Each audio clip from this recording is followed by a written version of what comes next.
channel. Normally I have a cooking channel with healthy recipes, but I thought I'd share with you another hobby of mine, which is restoring and painting furniture.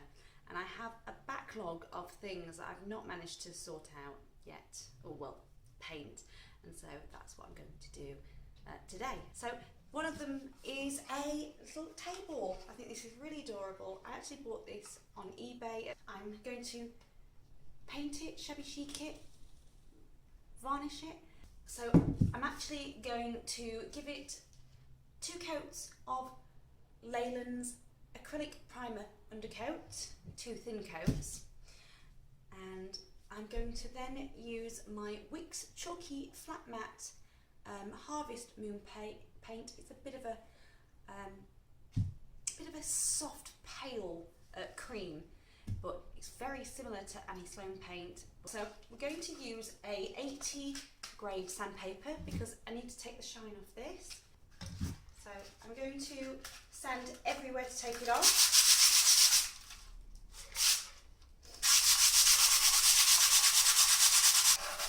I know that with Annie Sloan you don't have to sand, do any preparation, but Annie Sloan stockies are quite far away from me. So as you can see, it's all matte now and there's no shine. So I'm now just going to go over it with a slightly damp cloth. So I don't want any bits in my painted effect.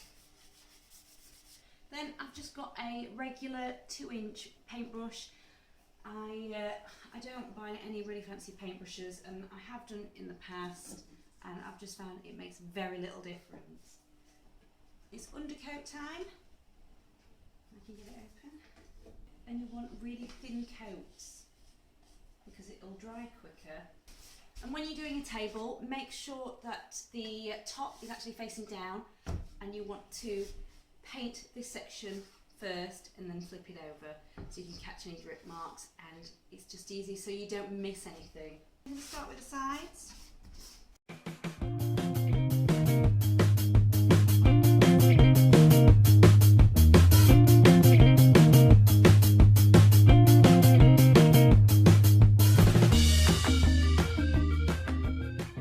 Just going to flip it over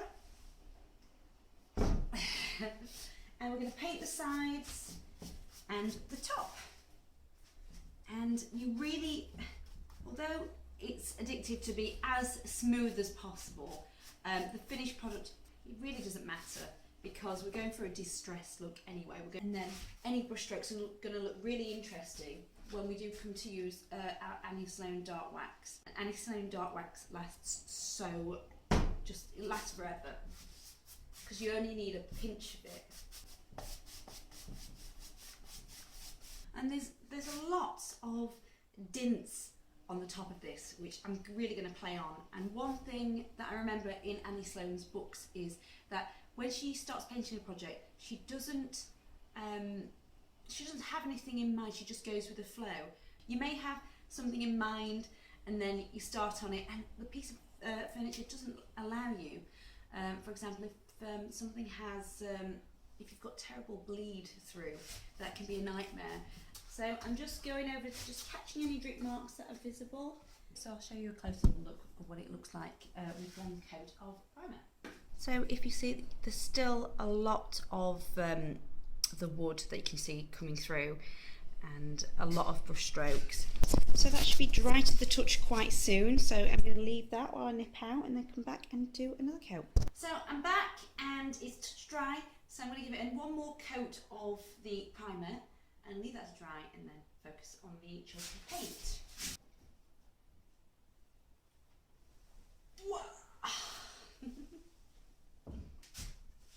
And then we're going for another thin coat. I love the look as this is, and I'll show you that again. So there you go, there's even less streaky marks, and we're going to leave this to dry and then paint with the chalk matte paint. So I'm back again. It's gone slightly dark outside. It hasn't been drying that long. It's just I started quite late afternoon.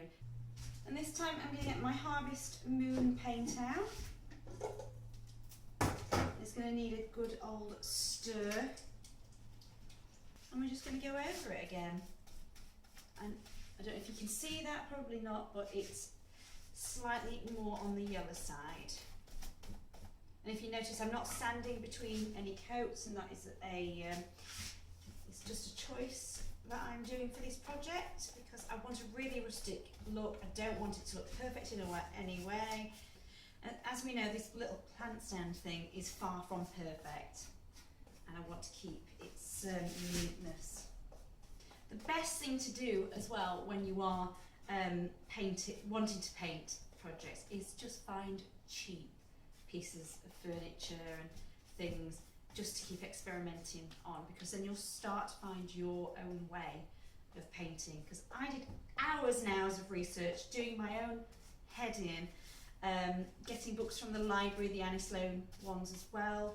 There's also lots of grooves in this because it's a sawn cut table, so they've not actually done any finishing at all. So hopefully I can keep that as part of its character still. Ooh.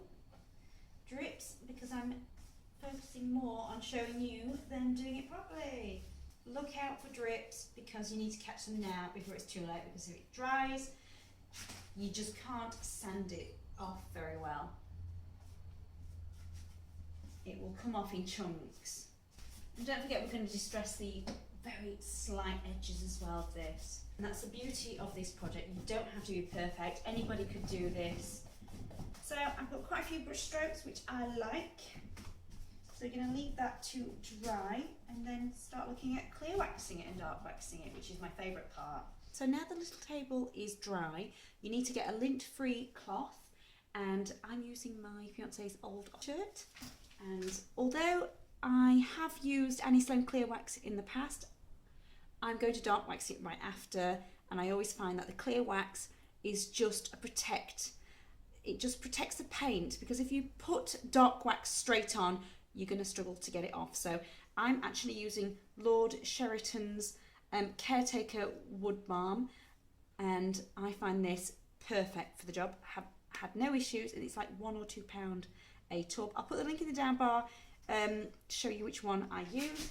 So we're just going to use this like a hand cream to our furniture.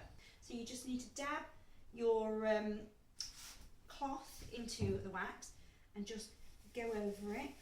The reason I say lint-free cloth is you don't want any dust particles sticking into the wax, because it's a nightmare to get out and it'll just look like it's dirty, particularly when you're using white paint. So I'm just going to take that off with the other side of my cloth. See, I've already got a little bit of dust there. And instead of using sandpaper at this stage, you could just rub really hard onto the corners and it will take some paint off. And that happens exactly the same with Annie Sloan clear wax. So I'm going to rub really hard. It's a little bit like wet distressing. And if you are going to distress your piece like me, you can actually do it before or after you've waxed your piece of furniture. It is down to personal preference, but I do find that there's pros and cons. If I wax my piece of furniture first and then sand it, it clogs up sandpaper, and it's not good if you've gone out and bought expensive sandpaper, which has happened to me in the past. But the other end of it is when you distress a piece when it's waxed, it's easy to control. Sometimes you can distress something a bit too much when it's not waxed. I've got some nice edges there. So there you go, that is the clear wax stage done. And now for my absolute favourite part, the dark wax. And I was really nervous when I did this for the first time, because I'd read so many people were scared. They'd ruined their painted projects. It looked dirty. Like I said, it excited me in the end because I bought a cheap piece of furniture and I went crazy and I've never looked back. So I'm going to use the same cloth that I've just been using, because it doesn't matter, I don't think. You may want to take a little bit out and just use it in a bowl or something so you don't contaminate this, but I don't think there's going to be any problems. I'm just going to dab a little bit out, and you just want to work into the furniture. So So if you can see, it's starting to, I don't know if you can see that. So it's starting to get a bit of an aged look, and it goes straight into the brush strokes. So this is where the textured look is really important. And with a bit of luck, all of these dints will show up even more. Now it's all dark waxed, it will start to look slightly on the creamy brown. So I'm going to grab a bit of sandpaper, because I just want to sand the edges down. Get a piece off. I just want the edges off slightly, and not everywhere, not too uniform, it needs to look natural. I just want a slightly minimal look with distressing. And then the edges here. Then just dust it down again. And now I want to just give it a varnish. And the reason I'm varnishing it is because if it's going to be a plant stand, any drips of water, if somebody's watering a plant in the house, then water is not very good on wax at all, and you've got to get it off fast. And if you don't, it can leave ring marks and it can ruin the paintwork. It does the same with any Sloan, it's not just this. And so you need to have a think about your end of use. So I've gone to clean my paintbrush because I can't find a new one at the minute. And I'm going to use a Ronseal Super Gel, which is a clear satin varnish. I actually bought this off a market for £5. And you'll often find foreign tins of varnish. So, and it's a non-drip as well. I'll just take that off. It's brilliant stuff. So I'm going to give one coat of it now and then possibly leave it till the morning. So just to show you what kind of texture it is. Upside down again. I've also read on a lot of forums that people say you can't varnish after waxing. That's never been the case for me. I've been fine, so that's something for you to consider. So I'm going to take a bit, just scrape the rest off. Start here.